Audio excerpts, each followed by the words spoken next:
മറ്റൊരു വീഡിയോയിലേക്ക് സ്വാഗതം. ഇന്ന് ഞാൻ നിങ്ങൾക്ക് മുന്നിൽ പരിചയപ്പെടുത്തി തരുന്നത് എപ്സൻ്റെ L3260 എന്ന പ്രിൻ്ററിൻ്റെ അൺബോക്സിംഗ് ഫസ്റ്റ് സെറ്റപ്പ് എല്ലാം ഉള്ളൊരു ഫുൾ വീഡിയോ ആണ്. വീഡിയോ കാണുന്ന മുമ്പ് ചാനൽ ഒന്ന് സബ്സ്ക്രൈബ് ചെയ്യുക, ലൈക്ക് ചെയ്യുക, ഫോളോ ചെയ്യുക, കമൻറ്റ് ചെയ്യുക, ഷെയർ ചെയ്യുക. നേരെ വീഡിയോയിലോട്ട് പോകാം.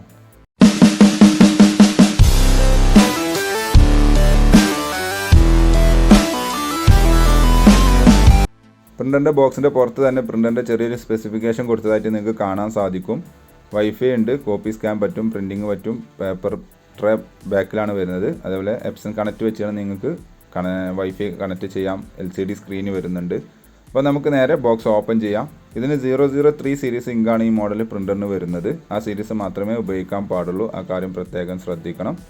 നേരെ നമുക്കിനി ബോക്സ് ഓപ്പൺ ചെയ്യാം. ബോക്സ് ഓപ്പൺ ചെയ്യുന്ന സമയത്ത് മുകളിൽ തന്നെ നിങ്ങൾക്ക് കാണാൻ സാധിക്കും യൂസർ മാനുവലുള്ള ഒരു കിറ്റ് പാക്കിംഗ് കവറാണ് വരുന്നത്. അതിൽ ഡ്രൈവർ സൈഡും ഇൻക്ലൂഡഡ് ആണ്. അത് നിങ്ങൾക്ക് ഡ്രൈവർ സൈഡ് വെച്ച് ഡ്രൈവർ ഇൻസ്റ്റാൾ ചെയ്യാം.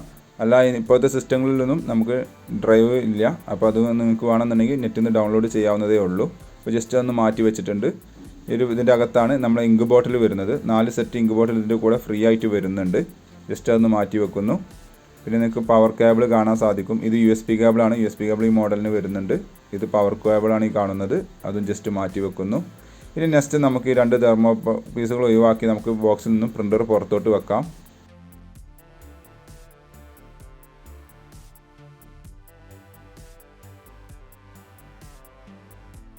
ബോക്സിൽ നിന്ന് നമ്മൾ പുറത്തോട്ട് വെച്ചിട്ടുണ്ട്. ഇനി നമുക്ക് ഈ കവറിൽ നിന്നും പ്രിൻ്റർ പുറത്തോട്ട് വെക്കാം. ഉപയോഗം കഴിഞ്ഞ് കഴിഞ്ഞാൽ പൊടിപടലിൽ നിന്നും സംരക്ഷിക്കാൻ വേണ്ടി നിങ്ങൾക്ക് ഈ കവർ മൂടി വെക്കാൻ വേണ്ടി ഉപയോഗിക്കാവുന്നതാണ്, അല്ലെങ്കിൽ ഒഴിവാക്കാം.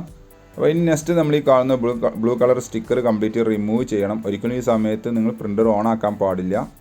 അപ്പോൾ 1 by 1 ആയിട്ട് ഞാൻ ഓരോരോ സ്റ്റിക്കർ റിമൂവ് ചെയ്യുകയാണ്. ഡാമേജ് വരാൻ പാടില്ല. ഈ ട്രേയിൽ നിന്നും സ്റ്റിക്കർ റിമൂവ് ചെയ്യുന്ന സമയത്ത് നമ്മൾ അധികം ഫോഴ്സ് ഉപയോഗിക്കരുത്.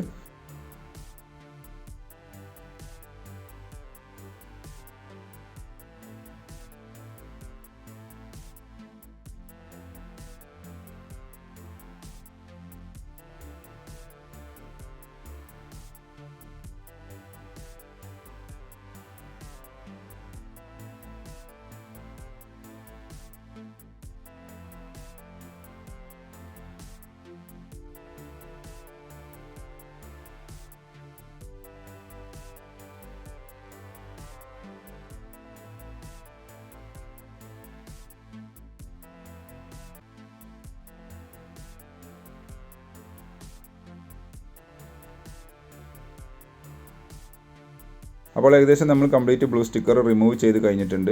ഇനി നെക്സ്റ്റ് സ്റ്റെപ്പ് പ്രിൻ്റർ ഓൺ ആക്കുകയല്ല, നമ്മൾ ഇങ്ക് ഫില്ല് ചെയ്യുകയാണ് വേണ്ടത്. ആൾറെഡി ഞാൻ ബോക്സ് ഓപ്പൺ ചെയ്യുന്ന സമയത്ത് കാണിച്ചിരുന്നു 4 സെറ്റ് ഇങ്ക് നമുക്ക് പ്രിൻ്ററിൻ്റെ കൂടെ കിട്ടിയിട്ടുണ്ട്. ഓരോരോ ബോട്ടിലും നമുക്ക് ലാമിനേറ്റഡ് ആയിട്ടുള്ള ഒരു പാക്കിംഗ് ആണ് വരുന്നത്. ആദ്യം നമുക്കത് റിമൂവ് ചെയ്യാം. ശേഷം ടാങ്കിൻ്റെ ടോപ്പ് ഓപ്പൺ ചെയ്യുന്നു. ടാങ്കിൻ്റെ ടോപ്പ് ഓപ്പൺ ചെയ്യുന്ന സമയത്ത് ഇവിടെ കാണാൻ സാധിക്കും. ഇവിടെ കറക്റ്റ് മെൻഷൻ ചെയ്തിട്ടുണ്ട് 003 സീരീസ് ഇങ്ക് മാത്രമേ ഉപയോഗിക്കാവൂ. അതായത് ഓരോരോ ടാങ്കിൻ്റെ അവിടെയും ഓരോരോ കളർ കോഡുകൾ കൊടുത്തിട്ടുണ്ട്. ഇങ്ക് വാങ്ങുന്ന സമയത്ത് എപ്സൻ്റെ L3260 മോഡലിൻ്റെ 003 സീരീസിൽ ഏത് കളർ കോഡാണോ വേണ്ടത് അത് കറക്റ്റ് ചോദിച്ച് വാങ്ങണം. ആദ്യം ഞാൻ ബ്ലാക്ക് ഫില്ല് ചെയ്യാൻ പോകുന്നു. ഈ പാക്കിംഗ് കവർ ഒഴിവാക്കുന്നു. ബോട്ടിലിൻ്റെ ടോപ്പ് റിമൂവ് ചെയ്തതിന് ശേഷം നേരെ കാണുന്ന പോലെ ജസ്റ്റ് ടാങ്കിലേക്ക് ഇൻസെർട്ട് ചെയ്യുക. ഓട്ടോമാറ്റിക്കായിട്ട് തന്നെ ഇങ്ക് ഫില്ലാവുന്നത് നിങ്ങൾക്ക് ഇവിടെ കാണാൻ സാധിക്കും. ഏകദേശം നമ്മൾ ഇങ്ക് ടാങ്കിൽ ഏകദേശം ഫില്ലായിട്ടുണ്ട്. ഫില്ലായി കഴിഞ്ഞ് കഴിഞ്ഞാൽ നേരെ ബോട്ടിലെടുക്കുന്നു, അത് ക്ലോസ് ചെയ്യുക. നിങ്ങൾക്കിവിടെ ഫ്രണ്ടിൽ കാണാൻ സാധിക്കും ഓരോരോ ഇങ്കിൻ്റെ അവിടെ ഓരോരോ ലെവൽ എത്ര എത്തിയിട്ടുണ്ട് എന്നുള്ളത് നമുക്ക് ഇവിടെ കാണാൻ സാധിക്കുന്നതാണ്. ഇതിൽ കുറച്ച് ബാലൻസ് ഇങ്ക് ഉണ്ടാവുന്നതാണ്. അത് നിങ്ങളൊരു 1 വീക്കോ അല്ലെങ്കിൽ 1 മന്ത് കഴിഞ്ഞതിന് ശേഷം നിങ്ങൾ ഉപയോഗത്തിനനുസരിച്ച് ഒരു 1 വീക്ക് കഴിഞ്ഞതിന് ശേഷം നിങ്ങൾക്ക് രണ്ടാമത് റീഫില്ല് ചെയ്യാവുന്നതേ ഉള്ളൂ. അപ്പോൾ നമ്മൾ ബ്ലാക്ക് ഫില്ല് ചെയ്ത് കഴിഞ്ഞു. ഇനി നെക്സ്റ്റ് യെല്ലോ ആണ് ഫില്ല് ചെയ്യാനുള്ളത്. യെല്ലോൻ്റെ ബോട്ടിൽ എടുക്കുന്നു. ബോട്ടിലിൻ്റെ ടോപ്പ് റിമൂവ് ചെയ്യുക.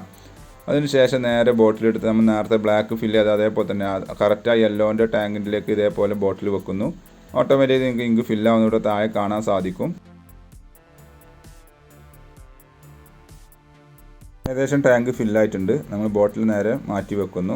നേരത്തെ കണ്ട പോലെ തന്നെ ആ യെല്ലോൻ്റെ ബോട്ടിലും കുറച്ച് ഇങ്ക് ബാലൻസ് ഉണ്ട്. ഒരു 1 വീക്കോ 2 വീക്കോ കഴിഞ്ഞിട്ട് നിങ്ങൾക്ക് രണ്ടാമത് ഫില്ല് ചെയ്യാവുന്നതേ ഉള്ളൂ. അപ്പോൾ നമ്മൾ യെല്ലോ ഫില്ല് ചെയ്തു. നെക്സ്റ്റ് ടാങ്ക് ഫില്ല് ചെയ്യാൻ പോകുന്നത് മജന്തയാണ്. മജന്തൻ്റെ ബോട്ടിൽ എടുക്കുന്നു. നേരെ ടോപ്പ് റിമൂവ് ചെയ്യുക. അതിനുശേഷം നമുക്ക് നമ്മൾ നേരത്തെ കണ്ട പോലെ തന്നെ അതിൻ്റെ ടാങ്കിലേക്ക് കറക്റ്റായിട്ട് ആ ബോട്ടിൽ ഇറക്കി വെക്കുന്നു. ഓട്ടോമാറ്റിക് തന്നെ ഇങ്ക് ഫില്ലാവുന്നതാണ്. ഇങ്ക് ലെവൽ എപ്പോഴും നിങ്ങൾ ഫിസിക്കലായിട്ട് ഈ ഫ്രണ്ടിൽ കാണുന്ന ഈ ഒരു ഭാഗത്ത് എപ്പോഴും ഫിസിക്കലായി നോക്കണം. ഇവിടെ താഴെ ഒരു ആരോ മാർക്ക് കാണും. ആരോ മാർക്കിൻ്റെ മുകളിലെത്തുന്ന സമയത്ത് മസ്റ്റായിട്ട് നിങ്ങൾ റീഫില്ല് ചെയ്തിരിക്കണം. ഒരിക്കലും കമ്പ്യൂട്ടറിലെ സ്റ്റാറ്റസോ അല്ലെങ്കിൽ നമ്മളൊരു ഇങ്ക് ലെവൽ മെയിൻറ്റെയിൻ ചെയ്യാതിരിക്കുകയോ ഒന്നും ചെയ്യരുത്. അങ്ങനെ ആയി കഴിഞ്ഞാൽ അത് പ്രിൻറ്റിങ്ങിൻ്റെ ഹെഡിനെ തന്നെ അത് സാരമായ രീതിയിൽ ബാധിക്കാൻ സാധ്യതയുണ്ട്. അപ്പോൾ ആ കാര്യം പ്രത്യേകം ശ്രദ്ധിക്കുക. അങ്ങനെ മജന്ത കളർ നമ്മൾ ഫില്ല് ചെയ്ത് കഴിഞ്ഞിട്ടുണ്ട്. ടാങ്ക് ഏകദേശം ഫുള്ളായിട്ടുണ്ട്. ബോട്ടിൽ കുറച്ച് ബാലൻസ് ഇങ്ക് വരുന്നുണ്ട്. ഞാൻ നേരത്തെ പറഞ്ഞ പോലെ അത് നിങ്ങൾക്ക് ഒരു 1 വീക്ക് കഴിഞ്ഞിട്ട് ഉപയോഗിക്കാവുന്നതേ ഉള്ളൂ. ഇനി ലാസ്റ്റത്തെ ടാങ്ക് സിയാനാണ്. ഈ മോഡൽ പ്രിൻ്ററിന് ലാസ്റ്റാണ് സിയാൻ വരുന്നത്. നോർമൽ കേസിൽ ബ്ലാക്ക് കഴിഞ്ഞ് പിന്നെയാണ് സിയാൻ, പിന്നെ മജന്ത, പിന്നെ ലാസ്റ്റത്തെ ടാങ്ക് യെല്ലോ ആണ് വരൽ. ഈ ഒരു മോഡൽ നേരെ തിരിച്ചാണ്. യെല്ലോ ബ്ലാക്ക് കഴിഞ്ഞ ഉടനെ യെല്ലോയും ലാസ്റ്റ് സിയാനുമാണ് വരുന്നത്. അപ്പോൾ ബോട്ടിൽ എടുക്കുന്ന നേരെ ടാങ്കിലേക്ക് ഇറക്കി വെക്കുന്നു. ഓട്ടോമാറ്റിക്കലി തന്നെ ഇങ്ക് ഫില്ലാവുന്നത് നിങ്ങൾക്ക് കാണാൻ സാധിക്കും. ഇങ്ക് ലെവലൊപ്പം നിങ്ങൾ മെയിൻറ്റെയിൻ ചെയ്യുക. അതേപോലെ ഇങ്ക് വാങ്ങുന്ന സമയത്ത് ഒരിക്കലും ഒറിജിനൽ ഇങ്ക് അല്ലാതെ ഡ്യൂപ്ലിക്കേറ്റോ അല്ലെങ്കിൽ നോൺ ജെന്യൂൻ ഇങ്ക് അല്ലെങ്കിൽ മറ്റ് ബ്രാൻഡുകളോ ഇങ്കൊന്നും ഉപയോഗിക്കാൻ പാടില്ല. അത് നിങ്ങളെ പ്രിൻ്ററിൻ്റെ ഹെഡ് കംപ്ലൈൻ്റ് ആക്കും. വാറണ്ടി കിട്ടുകയുമില്ല. ഹെഡിന് നല്ല റേറ്റ് വരുന്നുണ്ട്. ഏകദേശം 5000 6000 ആ റേഞ്ചിലെങ്ങാനാണ് ഹെഡിൻ്റെ റേറ്റ് വരുന്നത്. അപ്പോൾ ആ കാര്യം പ്രത്യേകം ശ്രദ്ധിക്കുക. നമ്മൾ ഇങ്ക് ഫില്ല് ചെയ്ത് കഴിഞ്ഞിട്ടുണ്ട്. ഇനി നെക്സ്റ്റ് സ്റ്റെപ്പ് നമ്മൾ പ്രിൻ്റർ പവർ ഓൺ ചെയ്യുക എന്നുള്ളതാണ്. ഈ സമയത്ത് USB കേബിൾ കണക്ട് ചെയ്യരുത്. നേരെ പവർ കേബിൾ എടുത്തിട്ട് നമ്മൾ പ്രിൻ്ററിൻ്റെ ലെഫ്റ്റ് സൈഡ് പിറകു വശത്താണ് ഇതിൻ്റെ പവർ കേബിൾ കണക്ട് ചെയ്യാനുള്ള പോർട്ട് വരുന്നത്. ജസ്റ്റ് അതിലേക്ക് കണക്ട് ചെയ്യുന്നു. അതിനുശേഷം പ്രിൻ്റർ ജസ്റ്റ് ഒന്ന് ഓണാക്കി വെയിറ്റ് ചെയ്യണം. ഈ പ്രോസസ്സ് ചെയ്യുന്ന സമയത്ത് കറണ്ട് പോകാൻ പാടില്ല. അപ്പോൾ ഒരു ബാക്കപ്പ് സോഴ്സിലേക്ക് കണക്ട് ചെയ്യുന്നത് നല്ലതായിരിക്കും. കുറച്ച് നേരം നമ്മൾ വെയിറ്റ് ചെയ്യണം ഓണാക്കിയതിന് ശേഷം. അതിനുശേഷം സ്ക്രീനിൽ ഇതേപോലെ ഫസ്റ്റ് നമ്മൾ ലാംഗ്വേജ് സെലക്ട് ചെയ്യാൻ ചോദിക്കും. അപ്പോൾ നമ്മൾ ലാംഗ്വേജ് ഏതാണോ എന്നുള്ളത് സെലക്ട് ചെയ്യുക. പിന്നെ ഇവിടെ സ്മാർട്ട് മാൽ കണക്ട് ചെയ്യണം. ജസ്റ്റ് നോ എന്ന് ക്ലിക്ക് ചെയ്യുന്നു. അതിനുശേഷം ചെറിയൊരു പ്രിപ്പയറിംഗ് ഉണ്ടാവും. കുറച്ച് നേരം ഒന്ന് വെയിറ്റ് ചെയ്യുക. അതിനുശേഷം നമ്മൾ സ്ക്രീനിൽ അടുത്തൊരു മെസ്സേജ് വരും. ആ മെസ്സേജ് വരുന്നത് വരെ നിങ്ങൾ വെയിറ്റ് ചെയ്യണം. ഇങ്ങനൊരു മെസ്സേജ് വരും. ഈ മെസ്സേജ് വരുന്ന സമയത്ത് ഓക്കെ ബട്ടൺ ക്ലിക്ക് ചെയ്യുന്നു. വീണ്ടും ഓക്കെ എന്ന് കൊടുക്കുക. വീണ്ടും ഓക്കെ എന്ന് കൊടുക്കുന്നു.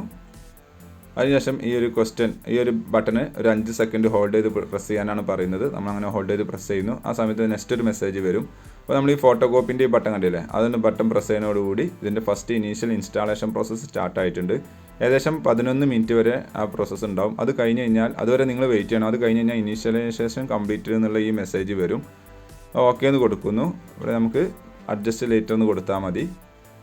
അപ്പോൾ ഇതിൻ്റെ ഫസ്റ്റ് ഇനീഷ്യൽ സെറ്റപ്പ് കംപ്ലീറ്റ് ആയിട്ടുണ്ട്. ഇനി നിങ്ങൾക്ക് ഫോട്ടോസ്റ്റാറ്റോ അല്ലെങ്കിൽ ഡ്രൈവർ ഇൻസ്റ്റാൾ ചെയ്തൊരു കമ്പ്യൂട്ടറിനോ അല്ലെങ്കിൽ ആപ്ലിക്കേഷൻ ഇൻസ്റ്റാൾ ചെയ്ത മൊബൈലിൽ നിന്നോ പ്രിൻറ്റ് ചെയ്യാവുന്നതേ ഉള്ളൂ.